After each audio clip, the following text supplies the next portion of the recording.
Top న్యూస్లో చూసుకోవచ్చు. ఇందులో మనకు ముఖ్యంగా టాప్ న్యూస్లో అల్లు అర్జున్ అంశం ఒకసారి చూద్దాము.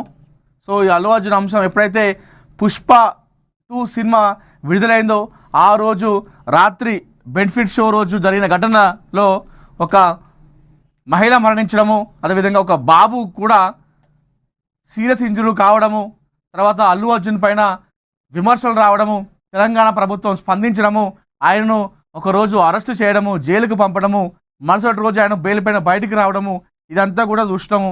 ఆ సమయంలో రేవంత్ రెడ్డి అల్లు అర్జున్ పైన కావచ్చు, అదేవిధంగా సినిమా వాళ్ళపైన కావచ్చు చాలా అసెంబ్లీ సాక్షి ఆయన విమర్శలు కూడా చేయడం జరిగింది. అయితే ఈ అంశం ఇంకా ఇప్పటికి కూడా అయిపోలేదు. సో మరొకసారి హైకోర్టు అల్లు అర్జున్కి సమాన్ అయితే పంపించడం జరిగింది. ఒకసారి ఏంటో ఇది చూద్దాం. Icon star Allu Arjun Nampally court సమాను జారీ చేసింది. సంధ్యా థియేటర్ తొక్కిసలాట ఘటనకు సంబంధించి ఆయనపై కేసు నమోదైన విషయం తెలిసిందే. సోమవారం విచారణకు హాజరు కావాలని సమాన్లలో పేర్కొంది. ఈ కేసులో అల్లు అర్జున్ను A11గా పోలీసులు చేర్చారు. A1 నుంచి A10 వరకు నిందితులుగా సంధ్యా థియేటర్ యాజమాన్యం ఉంది. ఈ ఘటనలో ఇప్పటి వరకు 19 మందికి సమాన్లు జారీ అయ్యాయి. వీరి వ్యక్తిగత హాజరు తర్వాత విచారణ ప్రారంభం కానుంది.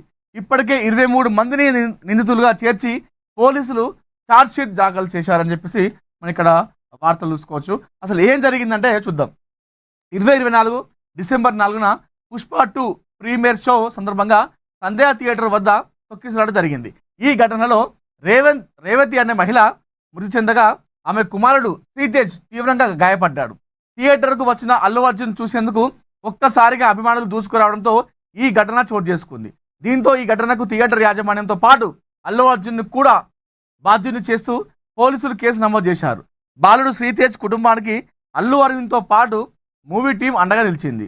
ఫ్యామిలీకి ఆర్థిక సాయం అందించడం సహా శ్రీతేజ్ వైద్యానికి సాయం అందించారు.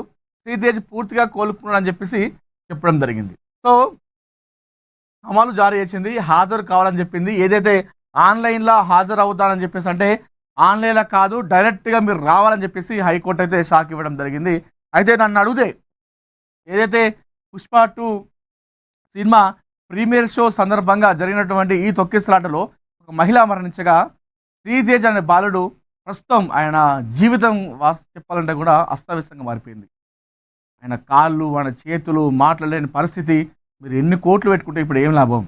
ఎన్ని కోట్లు పెట్టుకోండి ఇప్పుడు ఏం లాభము? ఇప్పుడు వారి తండ్రి బాధ వర్ణనాతీతం. అది వాళ్ళ భార్య అనిపోయింది.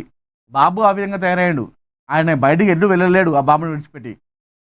ఒక కుటుంబం జీవితాన్ని నాశనం చేసినని చెప్పుకోవాలి. వాస్తవంగా నన్ను అడిగితే అల్లు అర్జున్కి A11 కాదు A1 అనేది పెడితేనే కరెక్ట్ అనేది నా ఉద్దేశం. ఎందుకంటే ఆ రోజు రాత్రి సమయంలో అంతమంది పోలీసులు వారిస్తుండగా ఆయన రాకుండా ఉండాల్సింది. అసలు రావాల్సిన అవసరం ఏముంది? అప్పటికే అల్లు అర్జున్కి ఒక బ్రాండ్ ఇమేజ్ వచ్చేసింది అప్పటికే ఆల్రెడీ. మీరు ఆ సినిమా రోజు ఆ టైం వరకు అప్పుడు బయటకు వచ్చి మరీ కారు డోర్లు ఓపెన్ చేసి అభివాదం చేసుకుంటూ వెళ్ళాల్సిన అవసరం అంతకుండా లేదు. మీకు రావాల్సినటువంటి స్టార్డమ్ అప్పటికే వచ్చింది. పుష్ప 1 సినిమాకే వచ్చేసింది. A11 కాదు కదా అల్లు అర్జున్ పైన పెట్టాల్సింది, A1 పెట్టాలి. A1 ముద్దాయిగా నిల్చోబెట్టాలి, A1 నిందితుడిగా పెట్టాలి అల్లు అర్జున్. నేను అడిగితే ఒక కుటుంబం మొత్తం నాశనం అయిపోయింది, రోడ్డు పైన పడింది. ఇంత దారుణం అది. ఆ విజువల్స్ చూస్తుంటే అందులో పోలీసులు కూడా వద్దు వద్దు వద్దు అని చెప్పి చెప్తా ఉంటారు. మీరు ఆ వీడియోలు చూసుకోండి ఒకసారి. సంధ్య థియేటర్ ఆ ఘటన ఏదైతుందో మీరు చూడండి యూట్యూబ్లో. ఇంతమంది ఎంత చెప్పినా కూడా మరి ఆయనకి ఏమనిపించిందో ఆ టైంలో. మరి నేను ఈ తోపై అప్పటికే తోపు అయిపోయాడు అల్లు అర్జున్. ఇంకేం తోపు అవుతారు? అంత రావాల్సిన అవసరం ఏముంది అసలు? అంత సెక్యూరిటీ ఇష్యూస్ పెట్టుకొని అంత రావాల్సిన అవసరం ఏముంది అసలు? మీరు చాలా కష్టపడ్డారు అల్లు అర్జున్ గారు. మీరు ఆ సినిమా కోసం చాలా కష్టపడ్డారు. ఈ సినిమాని కాదు, మీరు ఏ సినిమా కూడా ఒక సినిమా వచ్చిందంటే ఇంకొక నెక్స్ట్ సినిమా వరకు మీరు అసలు తెలుగు సినిమా స్టామినా అనేది చూపిస్తారు. తెలుగు సినిమాలో మొట్టమొదటిసారిగా 6 ప్యాక్తో వచ్చినటువంటి హీరో అల్లు అర్జున్ గారే, దేశముద్రు సినిమాతో. అప్పటి వరకు బాలీవుడ్ హీరోలు మొత్తం కూడా ఈ 6 ప్యాక్తో ఉండేవాళ్ళు. అరే మన తెలుగు సినిమాకు 6 ప్యాక్ ఉండద్దా అని చెప్పేసి కష్టపడ్డ హీరో కూడా అల్లు అర్జున్ గారే. చాలా కష్టపడతారు, యాక్టింగ్ కూడా చాలా బాగా చేస్తారు.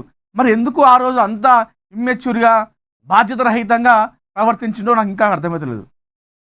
మరీ దారుణం అండి నిజంగా. ఇప్పుడు కోట్లు పెడుతున్నారు, ఆ కోట్లు లక్షలు పెట్టినా కూడా ఆ బాబు కోలుకుంటలేడు.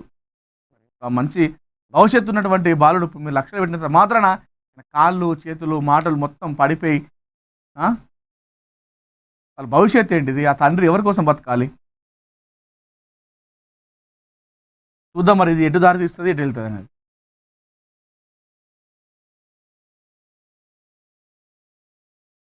జిహెచ్ఎంసీ పరిధిలో 200.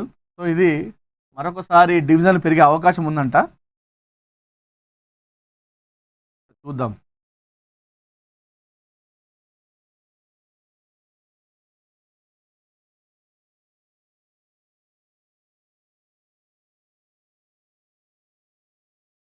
ఇప్పటికే మనకు 3 కార్పొరేషన్లు అయినాయి హైదరాబాద్లో.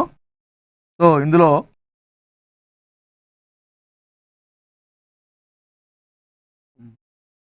ఓఆర్ఆర్ పరిధిలోని 3 కార్పొరేషన్లలో మరోసారి డివిజన్ల పునర్విభజనకు రంగం సిద్ధమైంది.